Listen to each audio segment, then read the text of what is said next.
네, 안녕하십니까. 오늘 영상은요, 이미 강의 시간에 이렇게 프린트물로 한꺼번에 이렇게 정리가 돼서 나갔었습니다. 전년도였는데요. 그러니까 학년도로 치면 2021학년도고요. 연도로 치면 작년이죠. 2020년에 9월 달부터 11월 달까지 저희가 모의고사를 쳤었는데요. 그 모의고사 가운데서 1회부터 4회 분량에 해당하는 내용을 프린트로 이미 복사해서 나눠드렸습니다. 전체 수강생 가운데 약 절반 이상이 작년 강의를 들으셨던 분들이기 때문에 그분들은 굳이 이걸 보실 필요 없으시고요. 올해 지금 저희 강의를 처음 들으시는 분들이거나 4학년 초수생들 이런 분들만 좀 들으시면 적당할 것 같습니다. 그래서 앞으로 동영상을 몇 가지로 나누어서 좀 찍어야 될 것 같은데요. 일단 오늘은 첫 번째, 그러니까 나눠드렸던 프린트 가운데서요. 작년 9월 4일 날 쳤던 1회 모의고사 부분을 해설해 드리도록 하겠습니다. 시간 관계상 유튜브 올리는 동영상 시간 관계상 자세하게 해설은 못 해드려요. 거의 답만 부르는 정도가 될 것 같습니다. 필요한 문항 가운데 한두 개 정도는 좀 해설을 해드리고요. 나머지 것들은 가볍게 답만 불러드리는 식으로 해서 마무리 짓도록 하겠습니다. 자, 추후에 따로 별도로 인사는 안 드릴 테니까요. 끝까지 강의 잘 들어주시기 바랍니다. 고맙습니다.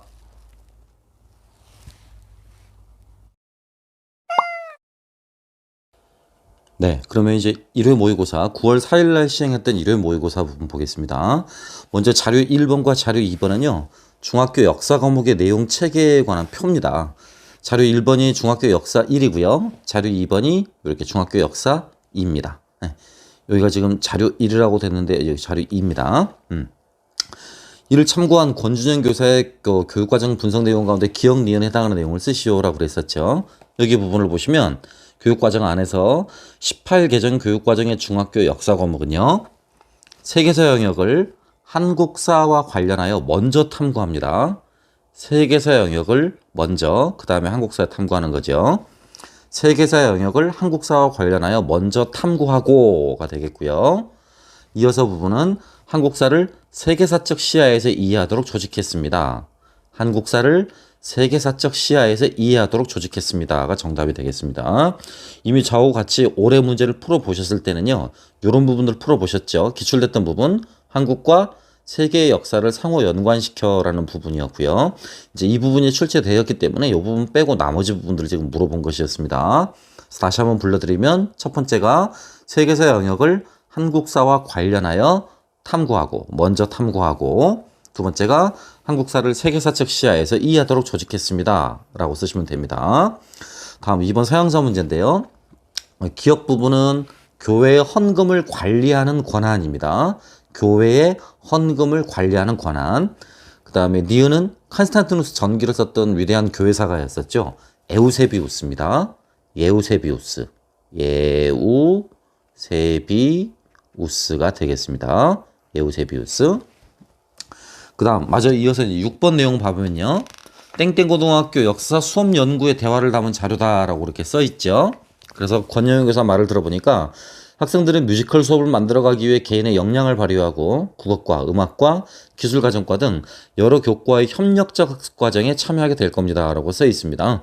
그러니까 아이들을 협력적 학습과정에 참여시킬 수 있게 하기 위한 교사의 지식, 그쵸? 요 지식을 교수 내용 지식이라고 부릅니다. 아시다시피 교수 내용 지식이라고 부르고요. 이와 같은 수업 활동을 진행하기 위해서 교사가 고려될 사항이 무엇인가? 학습자 측면, 학습자의 선수학습 또는 선행학습이라고 말을 하죠. 학습자의 흥미, 이런 것들을 고려해야만 하고요. 요 교과 측면에서는 교과의 내용, 학습 내용과 진도 이런 부분들을 고려할 수 있어야 되겠습니다. 자료 2번 밑줄 친 니은과 관련한 자료를 활용할 경우라고 그랬죠. 인물과 관련한 자료예요. 아시다시피 인물과 관련한 자료에는 만든 사람의 해석이나 관점이 개입되어 있다는 점에 유의하셔야 되겠습니다. 만든 사람의 해석이나 관점이 개입되어 있다는 점에 유의해야 합니다. 그 다음에 디귿에 해당하는 내용이었죠. 이 부분인데요. 그렇죠? 곧 행위결정 분석 모형을 지금 인물학습에 확인하는 경우다라고 볼 수 있는데요. 디귿은 인물이 살았던 시대적 상황이 되겠습니다. 인물이 살았던 시대적 상황이요. 그 다음 8번입니다. 중세에는요, 대표적인 정치의식이 두 가지가 있었거든요. 두 가지. 여기서 말하고 있는 요 자료 2일에서 설명하고 있는 그 교황 주권주의를 강조하는 사람들이었습니다. 교황 주권주의자들이라고 부르고요. 또는 교황 주권주의에 해당되는 내용이다라고 부릅니다.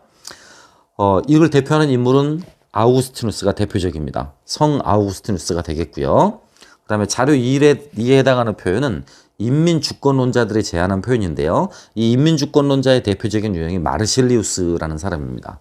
마르실리우스. 그래서 자료 1번과 같은 것들을 하향적 정치의식 또는 신정적 정치의식이라고 부르고요.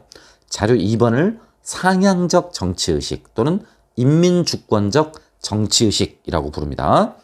각각 차이가 어떤 건지를 한번 생각해 보세요. 교황이 현세사와 정치적 분쟁에 당연히 개입하는 것이다. 그렇죠? 그러니까 교황이 모든 주권과 권한 개입을 할 수 있다라는 말이고요. 자료 2번을 보시면 이렇게 써 있죠. 절대적 기준을 인민의 동의로 파악했다라고요. 예, 그래서 자료 1번은 성 아우구스틴으로 대변되어지는 교황 주권주의자들의 주장입니다. 하향적 또는 신정적 정치의식과 연관한 부분이고요.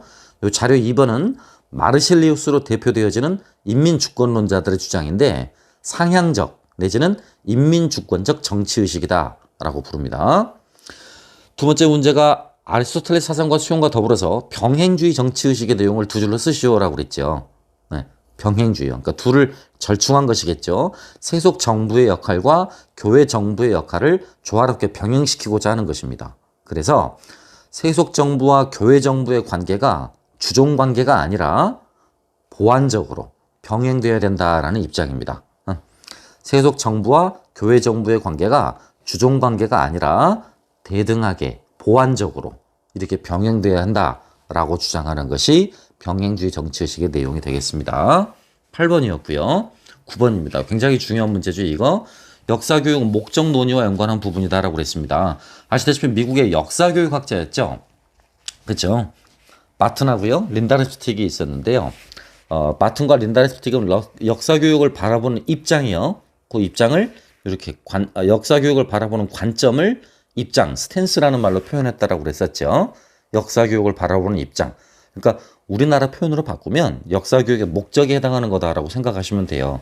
그래서 제가 수업 시간에도 말씀드렸다시피 앞머리만 따서 동분도전 이렇게 말씀을 드렸었죠.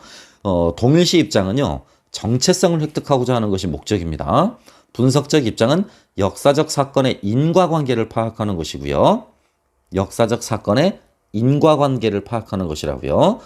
도덕적 관점, 그렇죠?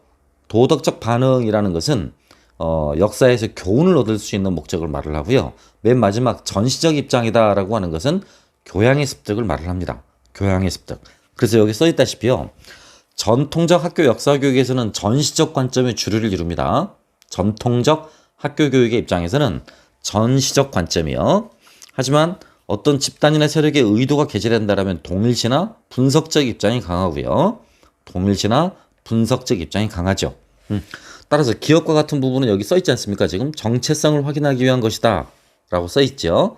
그러니까 정체성 획득을 강조하고 있는 동일시 획득. 그렇죠?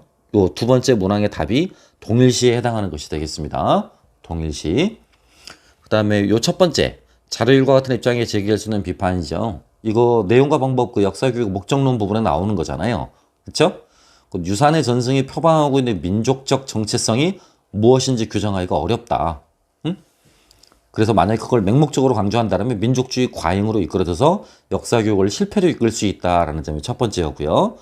지나치게 정신을 강조하게 되면 관념적 역사관으로 흐를 가능성이 크다. 두 번째였죠. 자기 민족의 문화나 전통은 지나치게 미화하고 수치스러운 역사는 숨김으로써 올바른 역사관을 저해하는 경우도 많다. 세 번째였고요. 민족 중심의 역사는 국수주의적 영향으로 인해서 다른 민족에 대한 배타적 감정을 드러내기도 한다. 네 번째였습니다. 그런 것들 가운데 세 가지 골라 쓰시면 되겠죠. 역사교육 목적론에 관한 내용이니까 찾아보시면 되겠습니다. 그 다음 12번인데요. 프랑스 절대왕정에 관한 부분인데요. 아시다시피 자료 1번 같은 경우는 지금 낭트칙령입니다. 낭트칙령이요. 자료 2번 같은 경우는 낭트칙령에 대한 그 폐지라고 할 수 있죠. 폐지. 그 루이 14세가 폐지했었던 퐁텐블로우 칙령에 관한 내용이 일부입니다. 그래서 문제를 보시면 자료 1번, 그러니까 낭트 칙령이 지닌 역사적 의의를 프랑스 역사에 미친 영향을 고려해 쓰시오라고 그랬었죠. 그 조건부 신앙의 자유를 허용했기 때문에 영향은 프랑스의 종교 전쟁을 종식시켰고요. 프랑스 국가 통일의 출발점이 되었습니다. 프랑스의 종교 전쟁을 종식시켰고 프랑스 국가 통일의 출발점이 되었죠. 그다음 자료 2와 연관된 인물 루이 14세가 되겠죠.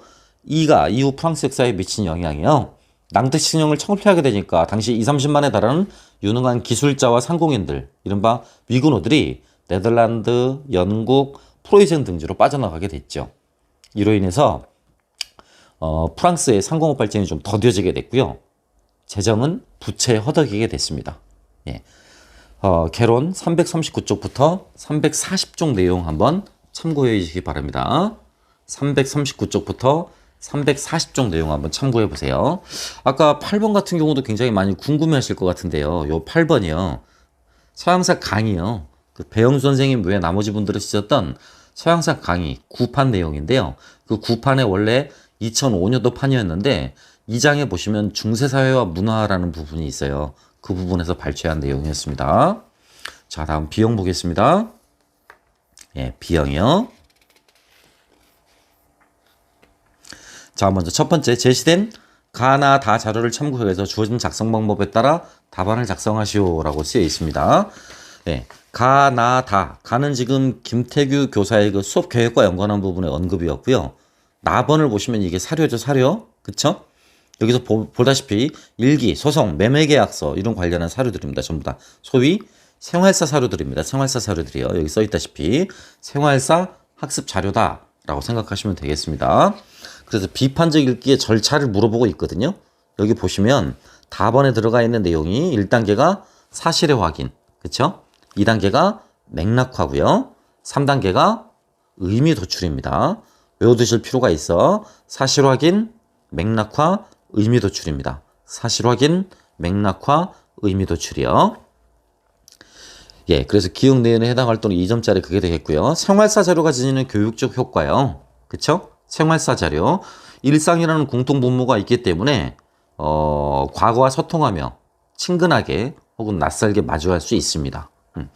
두 번째, 학생들의 호기심을 자극하고요. 흥미를 유발시켜서 능동적인 역사학습을 이끌어내는 데도 도움을 줍니다.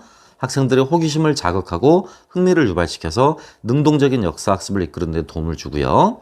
세 번째, 현행 교과서 서술이 제시하는 막연한 역사상이 갖는 단점을 보완할 수도 있습니다. 현행 교과서 서술이 제시하는 막연한 역사상이 갖는 단점을 보완할 수도 있어요. 예. 요 문항의 사례와 이 비판적 읽기의 절차와 관련한 부분은 김태훈 교수님 외에 나머지 분들이 쓰신 우리 역사 어떻게 읽고 생각할까라는 2014년도에 아카넷에서 나온 책입니다. 24쪽과 31쪽, 24쪽부터 31쪽의 사례에서 인용한 것입니다. 자, 그 다음은 5번인데요. 이제 근대사 가운데 지금 러시아사 관련한 부분을 현대사 가운데 러시아사 관련한 부분을 지금 시험 문제 냈습니다. 그래서 가액을 나액을 참고로 해서 작성 방법 거기에 기준대로 맞춰서 지금 쓰시오라고 그랬었죠. 볼셰비키와 맨셰비키가 기억 니은에 대한 입장 차이가 어떤 것인가라는 건데 기억이 당의 조직 원칙이고요. 니은이 혁명활동의 전략 전술입니다. 이 말 자체가 중요하기 때문에 외워두셔야 돼요. 당의 조직 원칙, 혁명활동의 전략 전술 이게 되게 중요한 말입니다. 먼저 볼셰비키를 주도했던 레닌은요. 전위정당이 필요하다라고 그랬었죠. 전위정당. 이 전위정당은 즉각적인 사회주의 혁명을 이끌어가는 주체들이기 때문에 유럽의 경우처럼 과도적인 부르주아 혁명의 단계를 거치지 않아도 된다라고 말을 했습니다. 곧 즉각적 사회주의 혁명의 실현. 이것이 혁명활동의 전략 전술이고요. 당의 조직 원칙이다라고 하는 것은 볼셰비키가 되겠죠. 그죠? 그래서 조직 원칙 가운데서 신념을 갖는 혁명가들, 그 혁명가들로 구성된 중앙위원회를 결성해야 된다라고 주장했던 것이 레닌이었습니다. 반대로 마르토프를 중심으로 하고 있는 요 맨셰비키 말입니다. 맨셰비키는 부르주아 혁명이 있은 다음에야 사회주의 혁명이 가능하다라고 봤습니다. 부르주아 혁명이 있은 후에야 사회주의 혁명이 가능하다라고 봤다라는 거죠. 그래서 여기 써있다시피 소수요. 이른바 소수가 주도하는 혁명론 이런 것들을 내세우게 됐었습니다. 그 다음 문제가 코민테른의 규약 내용을 빈칸 디귿에 쓰라고 그랬죠. 이 부분이었습니다. 코민테른의 규약은 전 세계 공산당에게 모스크바에 있는 코민테른 집행위원회의 명령에 복종할 것을 규정했습니다. 전 세계 공산당에게 모스크바에 있는 코민테른 집행위원회의 명령에 복종할 것을 규정했습니다. 그 다음에 1930년대 파시즘 진출에 대항하기 위해서 공동전략 이걸 전술을 채택해서 인민전선 파퓰러 프런트라고 부릅니다. 이렇게 파퓰러 프런트 전선이요. 인민전선을 형성하게 됐었습니다. 예, 서양사 개론 484쪽과 526쪽을 읽어보시기 바랍니다. 자, 그 다음에 6번을 보시면 아래 제시된 가나 자료를 참고로 해서 작성 방법에 따라 답안을 서술하시오라고 들어가 있죠. 기억에 해당하는 부분은요. 역사적 행위의 의도나 목적에 대한 이해입니다. 역사적 행위의 의도나 목적에 대한 이해가 되겠고요. 그 다음 가의 사례에서 나타난 역사를 안다라는 것의 의미요. 김부식은 이렇기 때문에 진압한 이유일 것이다 라고 했잖아요. 그쵸? 제가 좀 잠깐 잘못 설명했네요. 그죠? 가의 사례에서 나타난 역사를 안다라는 의미. 그것이 역사적 행위의 요 부분입니다. 부분. 역사적 행위의 의도나 목적에 대한 이해가 되겠고요. 그 다음에 나에서 제시한 세 가지 활동. 그쵸? 나에서 제시한 세 가지 활동입니다. 역사적 상황에 대한 맥락적 이해, 그 다음에 역사적 행위의 의도나 목적에 대한 이해. 마지막 학습활동의 표현. 이걸 포함한 이해 방식. 여기서 말하는 3단계가 추체험을 말하는 거죠. 추체험. 그 다음에 나의 니은과 같은 모든 별 역할 학습을 시행한다라고 되어 있는데요. 그 문제점과 해결책이라고 쓰여 있습니다. 문제점은 그 내용과 방법에도 나와 있듯이 학생들이 참고한 자료들이 비슷할 경우에는요. 대본이나 연극 내용도 비슷해서 수업을 지루하게 만들 가능성이 있습니다. 해결책은 같은 사건이나 같은 상황을 모든 별로 서로 다른 사람의 시각에서 구성해 보도록 하는 것이다 라는 부분이죠. 녹색 책 231쪽부터요 233쪽까지를 한번 읽어보시기 바랍니다. 그 다음 8번입니다. 8번 노량진 상도고등학교 역사과 학습지 내용 가운데 일부이다. 작성 방법에 따라 서술하시오라고 그랬네요. 그죠? 환경과 개발에 관한 공동선언이 이루어졌다라고 쓰여있네요. 그렇죠? 그래서 온실가스 배출량 감소를 위한 교토정서가 발전된 거고요. 이 부분이 지속 가능한 발전입니다. 목표죠. 지속 가능한 발전이요. 그 다음 비정기구들 대표적 단체요. 그린피스를 말을 합니다. 그린피스 또는 뭐 지구의 벗이라는 단체도 있고요. 세계 자연보호기금이라는 단체도 있고 환경운동연합이라는 단체도 있습니다. 마지막 리을 환경문제 해결을 위한 국가 간 협력이 필요한 이유 그걸 쓰라고 그랬잖아요. 그쵸? 첫째, 국경을 넘는 환경 문제는 오염물질의 발생 국가와 피해 국가를 구분하기 어렵고 책임을 서로 회피하는 경우가 많기 때문에 협약을 맺거나 공동 연구를 하거나 공동 기금 마련을 하는 국가 간 협력이 필요할 수밖에 없습니다. 오염물질의 발생 국가와 피해 국가를 구분하기도 어렵고 서로 책임을 회피하는 경우가 많기 때문에 국가 간 협력이 필요한 것이죠. 예, 그 중학교 역사 1 교과서에 출제한 문제입니다. 동아출판사 교과서 건데요. 217쪽에 보시면 해당 사례가 있습니다. 자, 그 다음 마지막 문항 볼까요? 이제 11번 역사교육 문항 마지막 문항이었는데요. 아래 제시된 수업계획과 평가계획을 참고로 작성 방법에 따라 답안을 작성하시오라고 써 있습니다. 첫 번째는 이제 인천 계양장거리를 주제로 한 답사, 그죠? 답사와 연관한 지금 답사 보고서를 작성하는 교사의 일정 계획이 들어가 있고요. 요 오른쪽 보시면 이제 그 절차 순서가 이렇게 들어가 있죠. 그렇죠? 그래서 가의 이와 이 부분과 요 나를 참고로 해서 수행평가 유형을 쓰라고 그랬습니다. 발표한다라는 말까지 들어가 있으니까요. 조사 연구 발표법이 되겠습니다. 조사 연구 발표법, 이른바 조사 연구 보고서법하고 한꺼번에 실시하는 경우가 많다라고 그랬었죠. 연계해서. 근데 수업 시간에 발표하는 과정까지가 있으니까 조사 연구 보고서법이라고만 쓰시면 안 되겠고요. 그 내용을 발표하는 거니까 조사 연구 발표법 이렇게 쓰시면 되겠습니다. 나의 과정 중에 사회에 해당하는 내용이요. 발표 당일에는 보고서를 함께 제출하도록 하고 보고서에는 모두먼의 역할 분담이 써 있어야 되고요. 모두먼의 역할 분담, 그 다음에 발표 방법, 사용 기자재, 발표 방법, 사용 기자재, 그 다음 발표 내용, 주제와 관련된 조사 내용, 그 다음에 참고 문헌 이런 것들이 포함되어 있어야만 합니다. 나의 과정 5번이죠, 5번? 여기에 포함되는 거. 그리고 각 모두먼들에게 동료 평가 시 유의사항과 중점적인 평가 내용을 지도하는 채점자 훈련의 기회를 제공해야 됩니다. 채점자 훈련이 되겠습니다. 예, 이상으로 1회, 전년도 1회 모의고사 답안을 불러드렸습니다.